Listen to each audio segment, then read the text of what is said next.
ভিডিঅ'টো আৰম্ভ কৰাৰ আগতে সকলোকে অলেখ শুভেচ্ছা জ্ঞাপন কৰিছোঁ ভোগালী বিহুৰ। হিমন্ত বিশ্ব শৰ্মাৰ এক বক্তব্যই এতিয়া সমগ্ৰ অসমৰ লগতে সমগ্ৰ দেশত এতিয়া তলপাৰ সৃষ্টি হৈছে।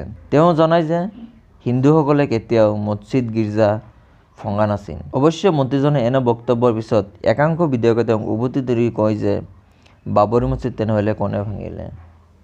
তেতিয়া হিমন্ত বিশ্ব শৰ্মাই একো উত্তৰ দিব নোৱাৰি মনে মনে বহি আছিল। তো এই সম্পৰ্কে হিমন্ত বিশ্ব শৰ্মাৰ বহুত কথা জনাইছে। যদি আপুনি ভিডিঅ'টো শেষলৈ চাই থাকে তেতিয়াহ'লে আপুনি বুজি পাব। CAA অৰ্থাৎ কাৰ সন্দৰ্ভত লোকসভাত কংগ্ৰেছৰ স্থিতি আলোচনা কৰি কয় যে কংগ্ৰেছে বিধেয়কখন ধৰ্মনিৰপেক্ষ নহয় বাবেহে আপত্তি কৰিছিল আৰু কেতিয়াও অসম চুক্তিৰ উলংঘা প্ৰসংগা উত্থাপন কৰা নাছিল। হিন্দু ধৰ্মক উদাৰ আৰু সামগ্ৰিক আখ্যা দি হিমন্ত বিশ্ব শৰ্মাই কয়, হিন্দুসকলে কেতিয়াও মছজিদ গীৰ্জা ভঙাৰ নজিৰ নাই।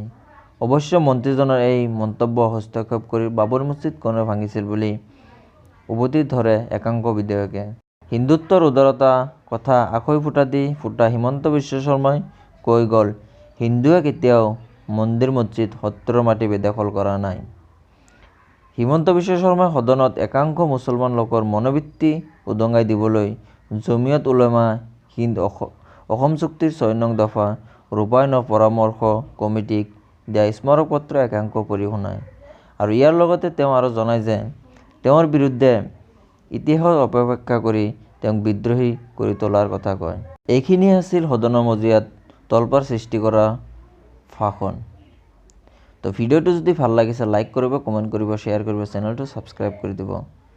তো আগলৈ এটা নতুন ভিডিঅ' আৰু নতুন এটা টপিক লৈ পুনৰ লগ পোৱাৰ আশাৰে আজিলৈ ইমানতে সামৰিছোঁ। বাই।